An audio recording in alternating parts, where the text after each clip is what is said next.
So today is the last day that I'm 50. Tomorrow I turn 51, which means I start my 52nd trip around the sun. And the day before my birthday, and anybody's birthday to me, is extremely important.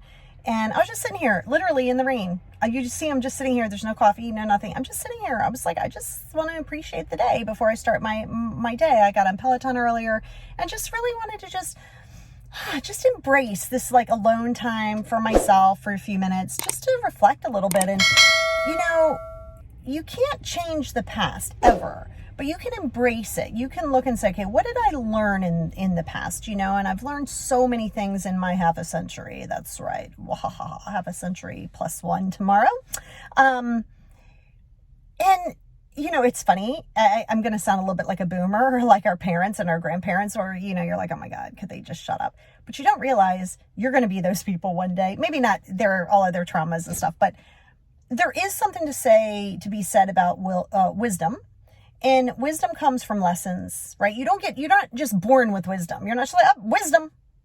Wisdom comes from the hard times. Wisdom comes from, gosh, those times that you think you just can't make it. Trust me, I've had many.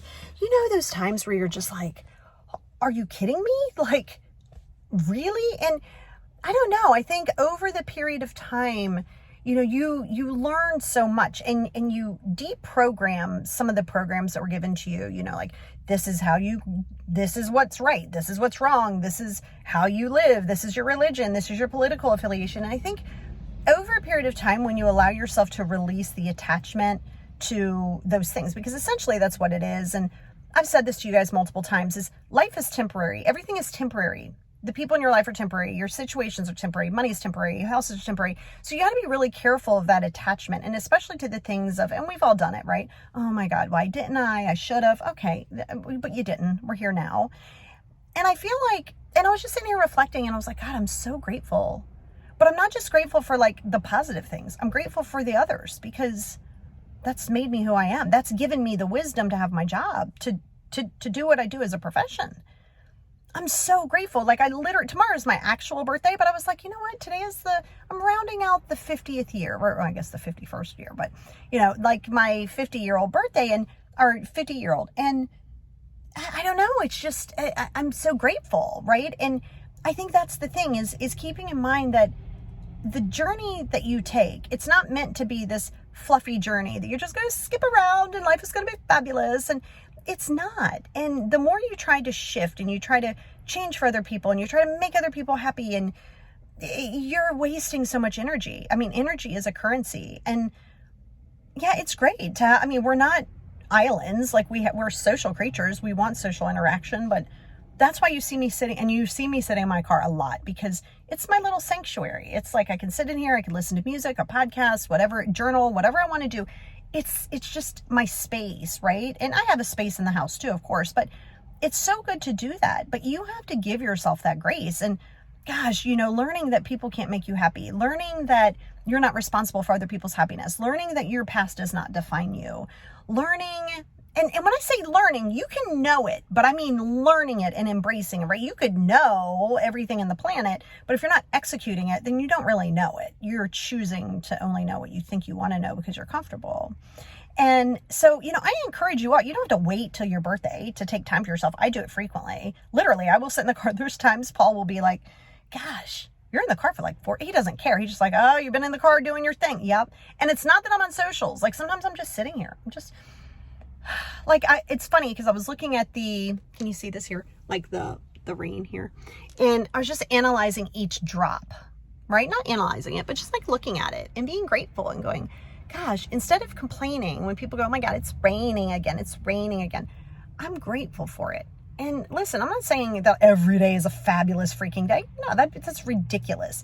But I allow myself to process the feelings. And I think the knowledge that I have now, just from releasing like all my old traumas and things that no longer serve me, and, not trying to make everybody happy and really embracing who I am as a human, has helped on so many levels. And you have to understand the full version of self-love is accepting.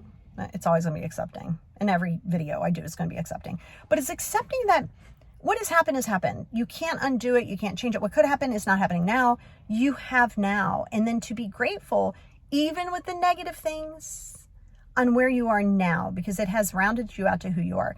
Now you can choose, and like I said, I'm writing this in my second book, where, yeah, I was a victim for a long time in my mentality. Like, what's wrong and why can't I have normal family and whatever that is.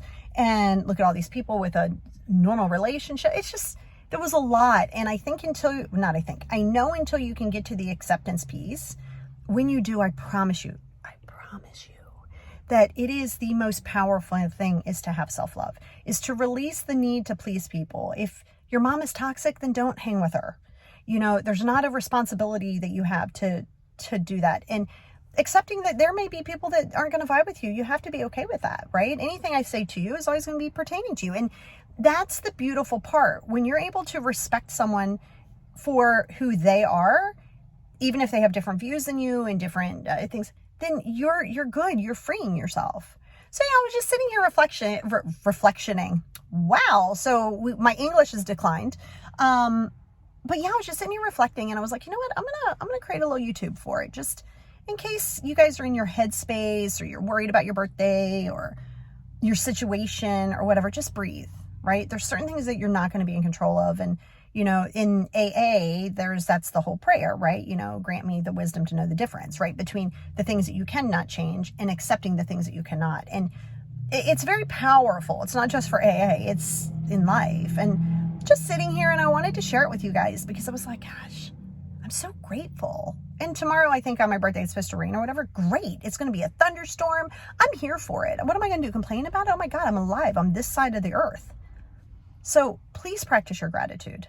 Please practice your gratitude every day. 10 minutes, gratitude journal, pen to pad. It is impeccable for your mental health. So just wanted to share with you guys. And I was feeling inspired by the rain, and I wanted to be very philosophical for you guys. So love you guys. Talk soon.